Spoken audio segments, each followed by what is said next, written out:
Hello and welcome to AM Guitar with me, Anjay. Today I want to discuss with you, my faithful followers, who have got me to 3,000 subscribers, by the way. Thank you very much indeed. Well, over 3,000 now. I wanted to discuss with you the pros and cons of using a multi-effects unit versus analog pedals with your rig. I have owned multi-effects units ever since my very first Zoom 1010, I think. Something like that, maybe a 505, 1010, something like that. I've owned Zooms, I've owned Boss ME30, was great. I had the GT5 back in the day. And then I stopped using them for a long time and just started using my amp and analog effects. Then I started the channel and started getting lots of effects pedals. And now I've got an HX Stomp, a HX Stomp, which, as I put on the board, I use in a very particular way. I have the Stomp and I have two drive pedals and a wah and a little switcher. And basically the way it's set up is the guitar goes straight into the Stomp, output straight to the amp. It's in front of an amp, so it's not using any modeling. And then I've got in the effects loop, I have the wah pedal going into this low gain drive K line at the moment, into a high gain drive Rat at the moment, which then is in the effects loop. What that means is I can move all of my drives and the wah pedal as an effects block within the Stomp.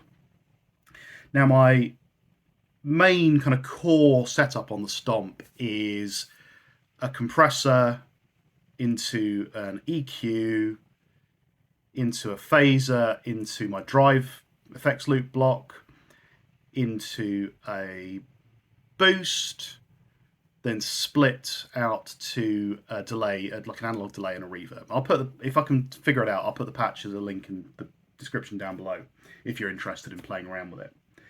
And what that means is, with the way the pedals are configured, I can switch the compressor on and off, I can switch the boost on and off, I can switch the phaser on and off, and then on the little switcher I've got my tuner, and I've also got the ability to turn the delay on and off. And then, obviously, I've got my drive pedals as a completely separate part of this setup.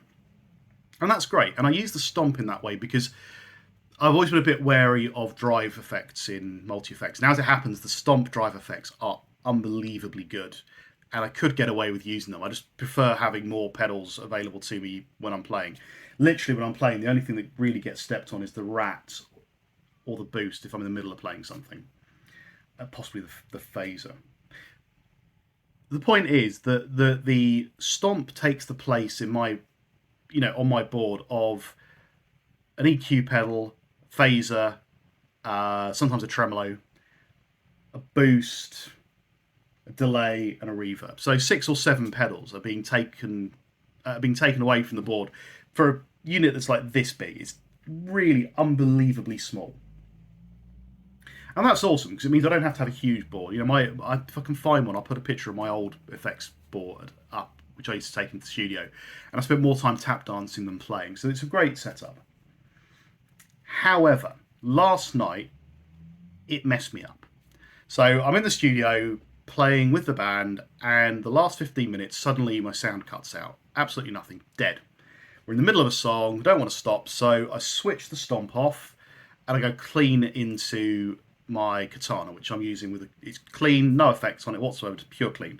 So I've gone from playing quite a distorted tone to absolutely clean. Carry on, it's fine. We're all pretty decent musicians these days. Carry on. Switch it back on again to play the next song, still dead. On and off, still dead. So I had to give up on it and just play into the amp for the last few minutes. And I didn't twig at the time that would be fair enough. But of course, what I've forgotten about multi-effects is they're computers. On my board, I have a really powerful little computer, and computers crash, and crash spectacularly at times. So to get the Stomp working, I've had to do a full factory reset. And then I've sort of back up, factory reset, re-import, which you can't do in the middle of a gig. And so I'm now sat here thinking, if that was to have happened when I was playing live, and suddenly I've got no sound, what could I do in that situation? Say I'm going to front of house through the PA. In that instance, I'm screwed because I've got no way of going from my board to a PA.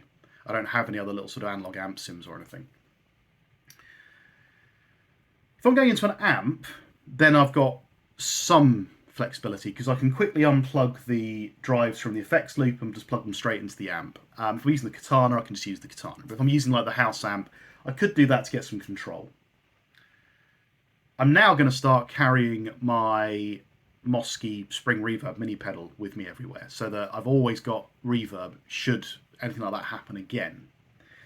But I am sat here going, do I need a 400, £450 computer on my board that could crash and mess me up when I'm playing live?